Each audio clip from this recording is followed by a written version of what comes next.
everyone. Welcome to another report, Spartan Sports Report, alongside Brent Duncan. I'm Sam Harvey, and Brent, nice to have you back. I know we talk about Fran every week. He will be back one of these days, and we'll report that I've talked to him, and he's feeling pretty good. Yeah, well, let's hope it's sooner than later. So I know how much he likes being around the Spartan athletic scene, and you know, he's done it for a long time. So him not being here is a little odd the last 3 weeks. So let's hope he gets back quickly. Been very, very odd, but he is in good spirits, and I'll be talking to him again, I'm sure, in the coming week. That'd be great. Had a busy week last week. Been out of school this week. We're doing this show on a Wednesday. We normally do it on Monday, but busy week last week, and some exciting things happening, especially when it comes to our wrestling program. Yeah, you know, we had one young man, Evan Schaefer, in the semi-state last week, and fortunately for Evan, was able to win the semi-state at 285, and he'll be able to participate starting Friday at Bankers Life Fieldhouse, one of the last 16 wrestlers in the state of Indiana left at 285. And hopefully after Friday night, he'll be one of the final 8 that'll come back on Saturday. So going to wrestle a young man from Penn High School, which is up around South Bend area, Mishawaka, and I've looked ahead, but I didn't look too far. As I told him today on the phone, be confident, but don't be cocky. So he was pretty focused last Saturday at the semi-state, and I'm sure he'll do a good job of getting himself back into that mode again this week. So when they get to state finals, are they seeded? If you win your semi-state, then you get a number 4 place finisher from one of the other semi-states. So the guy that Evan will be wrestling from Penn was the 4th place finisher at the semi-state up in the region, or up in the north. I don't know if it's in Gary or wherever it is, Mishawaka or wherever, but so he'll wrestle the 4th place seed from there. Of course, you just hope that somebody didn't get knocked off in the semifinals and the number 1 seed got beat, so they might be 4th coming out of the semi-state, but it could have been the number 1 seed going in. You know, Evan wasn't seeded 1st in our semi-state. He was actually probably seeded 3rd. So number 2 and number 1 went down somewhere along the line. So they're coming back, but you won't have to wrestle them at least until the 2nd round, somebody from your own semi-state. He's undefeated on the season. How does that work as far as seeding? I mean, he went in undefeated, came out undefeated, but how did that work that he was not a number 1 seed? Well, I think when the coaches get together from all the other places, then you look at who they've wrestled along the way, then somebody determines that the number of ranked wrestlers you've competed against compared to maybe somebody else competed against, and they start seeding you from there, so who knows. Be nice to celebrate a state championship come Saturday. Yeah, it would be. I don't think we've ever had a individual win the state that I can recall since I've been here, and I've been here for 30-some years, and I don't know of anybody before them, so it'd be great. Hopefully we'll get through Friday night, and at least on Saturday, then we'll at least hang a medal on at least the Connersville Spartan being in the top 8 at some point in time. So everybody's focused on getting through that first-round match against the young man from Penn come Friday night, and we'll take our chances with what we're taking to the battle, so to speak. I think, you know, Evan's done a good job of getting himself prepared, and hopefully he'll stay focused and have a good showing on Friday night so we can return on Saturday morning. I don't think we have to worry about him being overweight because he can't weigh over 285 and he only weighs about 245. So at least he can eat kind of what he wants and not feel like he's starving himself a little bit. So, you know, some of those younger guys that weigh in at 106 got to really be cautious about their weight come this time. So it'd be bad to go in and weigh in and not be the right weight, and then you're DQ'd because you're right overweight. Away, yeah. So, yeah, a lot of pressure on some of those guys. Because they cut it close. You know, they get a 2-pound growth allowance once Christmas starts. So 106 can now weigh 108, but that's not a lot of pounds when you start to think about water and everything else that you might have. So hopefully, at least in Evan's case, we don't, unless something happens in the next couple of days and 40 pounds go on him, then we will be okay. So he will wrestle Friday night. 2 matches on Friday night? No, there's just 1 match on Friday night. Because of COVID, Bankers Life has put the finals into 2 sessions, or the opening night. So the 106 to 145 pound weight classes will wrestle starting at 2 in the afternoon on Friday. And then the 152 to 285s will come in and wrestle starting at 7. So he'll be one of the last 8 matches out, probably one of the last 4 if I had to guess. So sometime around 9:30, hopefully, at the latest, quarter 10, who knows? Just depends on how long those matches take. So it'll be a long afternoon for him, but because he'll have to weigh in about 5:30 or 6:30. So then I'll have to sit around for about 3 hours, and they're not allowed into the ring this year. Inside of Bankers Life, they're not allowed to come in where the seats are. The wrestlers have to stay out in the the balcony area with their coach for the whole time. So in the past, they've been able to come in and watch the matches, but based on attendance and Bankers Life policies, the wrestlers and the coaches aren't allowed into the ring until it's their time to wrestle. Still a nice venue and exciting. Has to be an exciting time, even though he's got to set and wait. Yeah, it's been a while since I've been there, when Colton was there and Tom Genninger, and I didn't get up there with Jacob Red. And, it's one of the most packed venues there is come state final time. Basketball, I don't know if they put as many in there people as the wrestlers do. It's a big crowd, so it'll be a little different without having all the people just come and watch for the 2-day event. So we see that every year at the Classic that we host.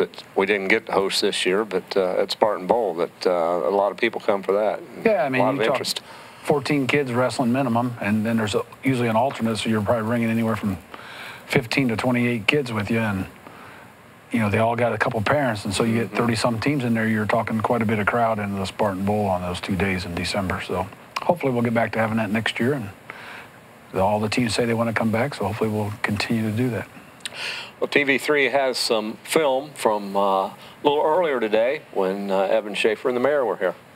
We have a special guest, Evan Schaefer, and we want to bring him in the studio today so that everyone can understand what's going to happen this week. And we talked about it last night at City Council, is that Evan made state qualifying round as wrestling in the heavyweight division, correct? Yep. And we really want to get behind Evan as a community. I challenge all of our businesses on the City Council meeting to really paint your windows, put all of your CHS pride out this week. And I'm asking our residents to do the same. Let's flood our town, red, white, and blue, for you, Evan. Awesome. That's my goal. Awesome. We got some special stuff at City Hall. We're getting printed. It's going to be hanging up. And we're really asking everyone to do that because what you've accomplished in the last couple weeks, I don't think anyone else has ever accomplished here at CHS. And I'm proud of that. I know you've had a big impact in my son's life, just from football and how you just put your arms around him and just built him up as freshmen. And I'll never forget that. So we're going to return the favor to you because it's your time to be honored. So awesome. Let's talk about your year you've had. Been a very tough year. That's true. Just kind of explain to everyone, help us understand what this year's been for you. This year, it's been a pretty rough year, if I'm being 100% honest, due to everything that's happened in the passing of Coach Mack over the new year. Earlier in the season, before the new year, when everything was getting started, we also found out that we weren't going to have the Spartan Classic. That was Mack's favorite tournament. It was all of our favorite tournament because it's the second biggest tournament other than the state finals.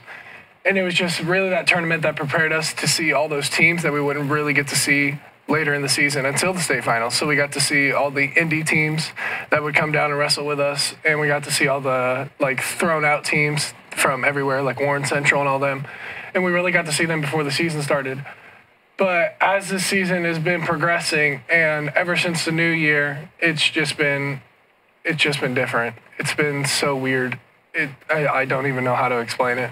Yeah, that's a tough one. And I know you and I were talking a little bit before, so this might be a little hard to talk about, but the last win we were watching on Facebook, and then the hug you gave your coach, there wasn't a dry eye around to watch that. And I know that was a tough time, but it was special. At the same time, from talking to your mom, the Indy Star is doing an article on that. Yeah, they are. And that's a huge, special moment for everyone involved. Tell us a little bit about that. Once I realized that I won the finals match, the emotions just flooded in. When I went over to hug Justin, I wasn't really thinking about anything else, but I kept saying to Justin that I miss him. I kept repeating that I missed him and that I wanted him to be there. But Justin said to me that he is here. He goes, he is watching you. And you made him so proud. And it was overwhelming. You're making everyone proud right now. And in that moment, we also learned something about you, how strong you are. Because your coach is not a small guy. And the picture I saw, he was laid out just about flat. It was almost parallel. Yeah, so you're a strong guy. So Tell us about this Friday. You have competition Friday. Yeah. And then if you are successful, then you move into Saturday. Help everyone understand how that works. So how it's all going down is we have 16 different wrestlers that are coming in Friday night. And of those 16, only 8 get to move on to Saturday. So everybody gets to wrestle one match. 4s are matched up with 1s, 2s are matched up with 3s from different semi-states. So I have a number 4 guy from a different semi-state. And whoever wins those matches moves on to Saturday. Whoever loses those matches is done. It's the state preliminaries. And so if you lose that round, you're considered a state qualifier, but you're done for the season. And then the rest of the 8 that move on to Saturday, those are your top 8 placers in state. So I have 1 match for Friday, and then I have 3 matches on Saturday.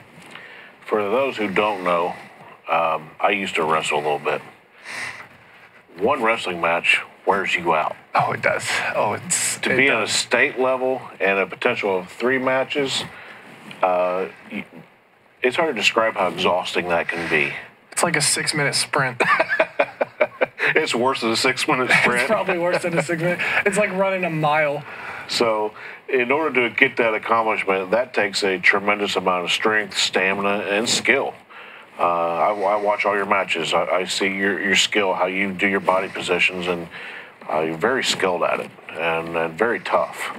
And we're looking forward to it. And I just really hope the entire community gets behind you. And as we send Evan out of town, let him see red and white everywhere. That's my goal. And you're definitely going to see it down here at City Hall. And I hope you see it everywhere else. But let's get behind Evan. Sounds cool. We all can't be there. They're only letting, I think, 2,000 people in. So, yeah, there's not a lot of people. Tickets sold out within 5 minutes. Yeah, and I tried my mayor card. It doesn't work. I get no special seats. So let's really support Evan because we can't be there. But we can support him through showing our Spartan pride. And let's get behind him. So that's my challenge, everyone. Let's really get behind Evan and celebrate his accomplishment. And Evan, good luck. Thank you.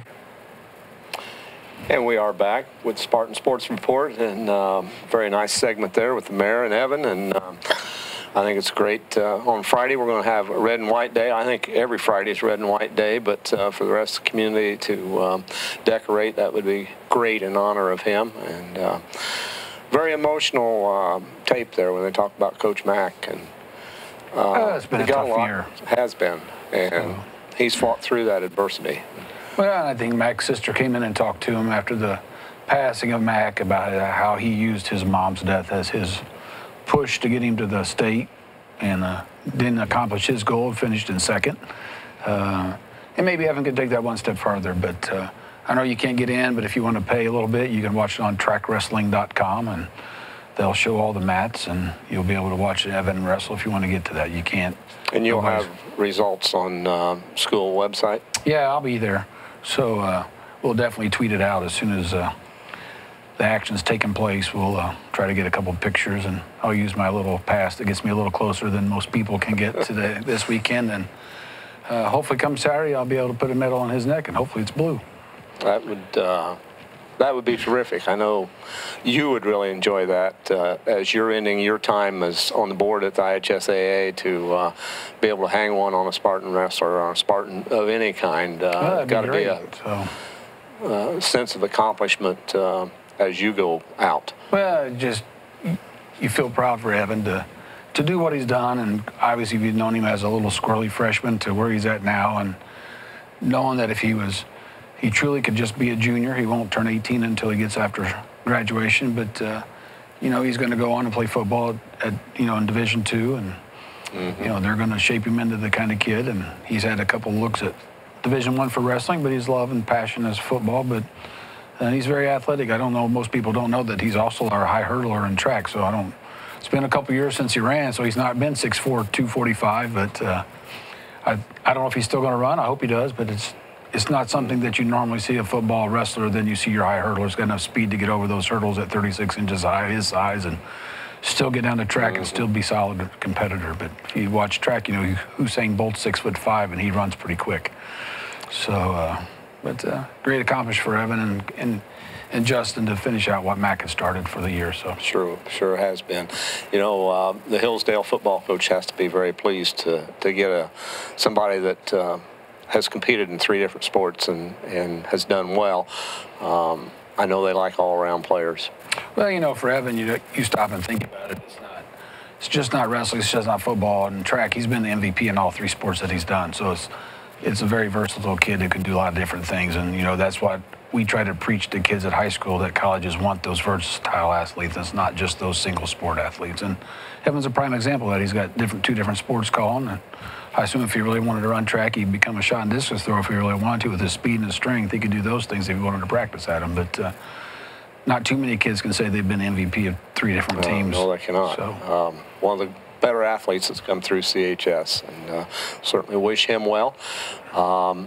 And congratulations to him, and also on his future accomplishments. It makes us very proud. You know, he's a very good student and scored really high on the SAT scores, and we'll put him up for the Mental Attitude Award. And anybody that's got a senior there can nominate a kid. And of course, there's certain criteria you have to meet, and he meets all 3 of those. You only have to meet 1, and he qualifies in all 3 categories. So you don't know who's going to pick it, but good luck to him in that one as well. It'd be nice to have the champion and the Mental Attitude Award. Oh, that'd be fantastic, yeah. But we'll move on now and talk a little bit of basketball. Here are the current EIAC boys basketball standings as of today. Connersville's perfect 5-0. Greensburg right on their heels at 4-1. East Central still in the hunt at 4-2. Lawrenceburg 2-2. Batesville's 3-4. South Dearborn 2-3.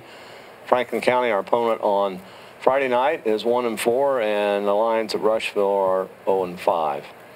Here's the boys' scores and section or schedule for this week. Connersville 12-7. They defeated East Central 37-28 and beat New Pal 53-41. They'll be at Franklin County on Friday, we hope. With the weather the way it is, we're going to be running out of time for makeup games. And the Spartans will host Lawrenceburg in another conference battle on Saturday. So, Brent, Spartans kind of control their own destiny here as far as whether they're going to be EIAC champs or not. And I know that's always a goal every year for Coach Brown. Well, I think Gary sets a goal. You know, you want to have a winning season, but you know your ultimate is win the conference, then win the sectional, and move on from there. So, got an opportunity to win and you're in, so to speak, and win and control your own destiny. And it's been a couple of years since we've been at the top of that. Greensburg's taken us down the last couple of years after we won 3 in a row and had tied for 1. So, hopefully we'll be back on the top and we take care of ourselves this weekend and do the things that we have to do. Then we have the opportunity to do that. Right. Nobody can take it away if we go out undefeated here.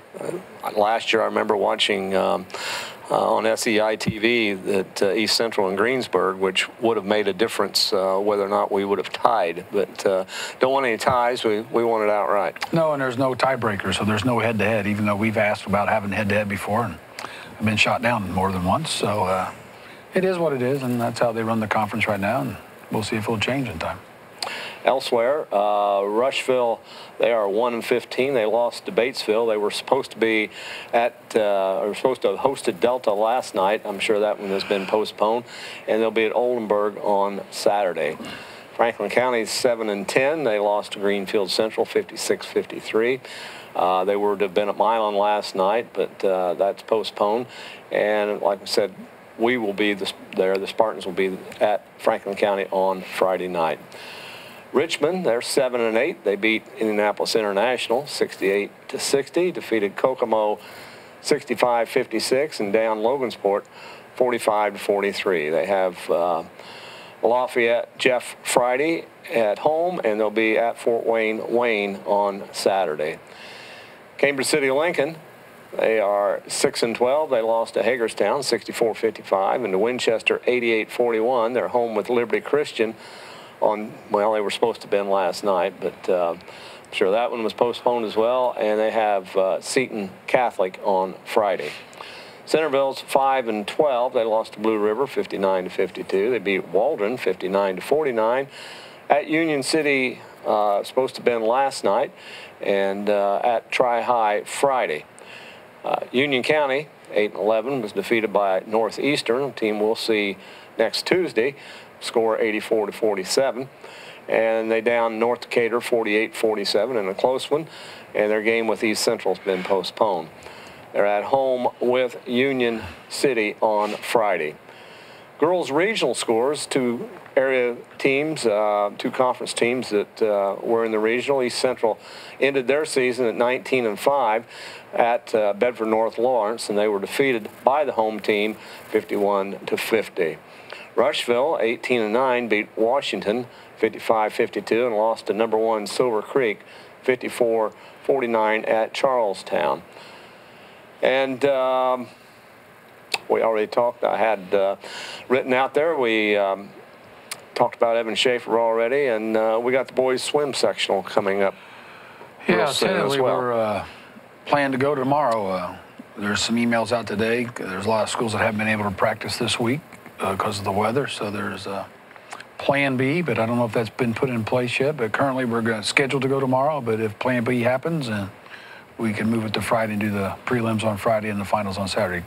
Currently, it's the prelims tomorrow and then the finals on Saturday, but that's going to depend on what the other ADs weigh in on. And we're okay either one with our coach. Have we been able to practice any of this week? We got a short one in Monday before we got, since the kids were out on President's Day, we were able to get them in and out before 2 on Monday, and then actually before 1, and then today they're going in from 4 to 6. As long as they're out by 6 today, then we're good to go. So at least we've gotten 2 in, and some have got none in. So, you know, it's just a bad time for the kids because they're all trying to taper down and get their bodies ready for Thursday. And of course, right now, Thursday may not happen until Friday, depending on what the weather does between now and tomorrow. So then there's a Plan C, whatever that is. He didn't reveal what Plan C was in case we need to get there. When do you expect that decision to be made? Well, they asked today on email to get with our coaches, and I got with ours, and he's okay either day. So obviously Friday would be better because we get an extra day of practice in, but who knows what tomorrow will bring when we get there. So would that carry it over to Monday for the finals, or? No, they'll do Friday prelims, and Saturday would do all the finish it on. They just wouldn't have any day of rest in between. A few years back, if I remember right, the girls didn't finish until on Monday because of weather. And that's not hard, but you know, with Quentin, Quentin's been the last 3 years. You know, been in the state finals the last 2 years, and he also swims. So the problem with swimming on Monday, if we have to, then the dive regional turnaround is on Tuesday. So it will be a little bit where he'd have less time to practice. So we'll see. Hopefully everything will be able to take place tomorrow, and if not tomorrow, at least get the prelims on Friday and get to Saturday and get the finals done and over with. And diving is first? Diving is all Saturday morning, so they'll do their prelims in the morning, and then the finals for swimming start at 1, and then they'll do the last 3 dives at the dive time, which is event number 5 when it gets to the boys races after the 50 free, and then they'll do the diving, the last 3 dives once the finals have begun. Do they have a separate diving pool? Nope, 2 dives in the same thing. Okay. And so you shut down the swimming for a while. They all get a little break and do the last 3 dives with however many divers are in the finals. So I came in probably the top 16 if I had to guess. So what's our chances look like here? I haven't looked at the psych sheet yet. You know, there's a lot of good kids swimming out there, and, you know, you just never know. We got kids that are close. We're not seated at number 1 in any. Quentin's probably got the best chance of anybody getting out. But from that point in time, you got to go to the dive regional then on Tuesday and get out the top 8 over there or 12 over there, where they take into the finals. So the thing with sectional is in swimming, you have to win the race or you're out. There is no advancing if you get second or third or fourth. So you either touch the wall first or your season's over. A lot of competition, too. But, yeah, you know, you got Greenfield and Mount Vernon, and, you know, we got some kids swimming some quick times, but then there's a kid at Greenfield that's 5 seconds and the fastest one we have. So just depends on the race and what sport it is and what event it is. So it's a little different, but, you know, it just takes that one time. You know, you can DQ, you can do a bad stroke, you can miss the wall. Unfortunately, we had a kid a few years back, probably would have made the top 16 in the state swim final and reached for the wall too quick, got tagged out. It was about a half a stroke further out than he thought he was, and needed to take another kick and another stroke before he started to reach, so he had to float too far. That floating doesn't help you in swimming. No, so, you don't move very fast. Unfortunately for him, he finished in 17th place and didn't make the top 16, so it just takes that one little bad turn, bad flip, bad stroke. Doesn't take much. So you're talking that speed in some of the races, that tenth of a second is huge. So.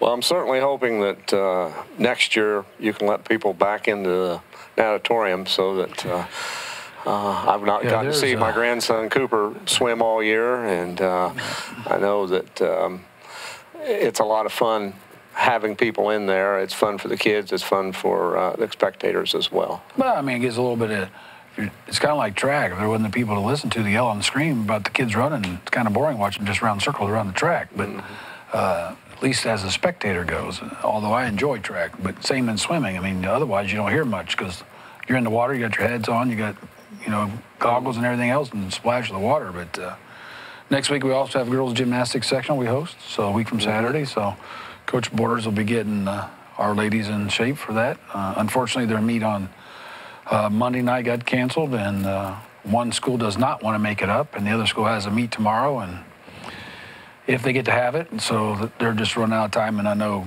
we won't do anything next week, so we won't take a chance of getting any girls hurt during the last week prior to our hosting the sectional here at the Spartan Bowl on Saturday the 20th. So. Who all comes for that sectional? I guess it's the 27th, isn't it? There's New Pounders, Richmond, and Morristown, and us, and Newcastle, and then there's some teams that have some individuals. Franklin County has a girl, Union County has a girl, LaPel has 3 girls, so they're coming over. So Rushville's in it. Just a different group of kids. Shelbyville comes over. So. Any spectators allowed for that? Well, assuming that we stay orange next week, we can go to 1,300 people in there, and if we get 250 in for gymnastics section, that's a good day. So good. We'll be able to open up if somebody wants to come and watch gymnastics on the 27th. Starts at 11 a.m. in the morning and should be done about 2 to 3.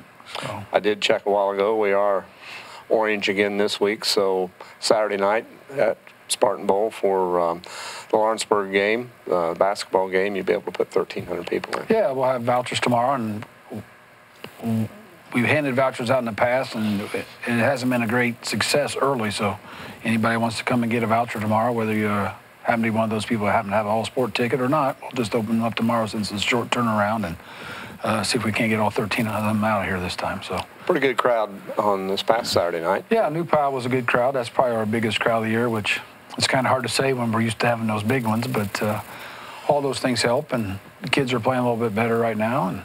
And we went through a little tough lull with 4 losses in a row, but they were 4 pretty good teams. Brutal stretch, and we played some good teams since then. Yeah, so we don't have an easy schedule, not only for the boys but also in the girls. So hopefully in time we'll see all those things pay off for our ladies as well as they have been for our fellas right now. So even though we were at 25% capacity the other night, it just seemed the atmosphere was a lot better. It just just more like what we were used to. As a couple of officials have commented, it's the first time they've been to any place that's had a band, had a halftime show, had the color guard, had the pregame ceremonies. It was a little bit better atmosphere, and they were thankful to be someplace that had that because a lot of places aren't getting those. And you're still going to Richmond or the Wayne County schools, and I don't know if they've changed here recently, but they've been 2 tickets per person for the whole year, and no band, no guard, no dancers, no cheerleaders, no nothing. So it's kind of been a quiet year of athletics for a lot of schools, and I think sometimes our kids forget how lucky sometimes we have it with what we can offer them. So yeah, we're thankful to have as many people. I mean, obviously we want to have 5,134 sitting in there, but maybe next year. I hope so. Ticket situation for Franklin County. Tickets are we only get 200, so all the kids have those in their hands, and they're going to give them out to the people they want to come and watch them play. So there will be no general public ticket sales at the door. Hopefully we will have that game. I think maybe their rules are a little different than ours, as I recall in the past, and could be a situation scrambling to make that up.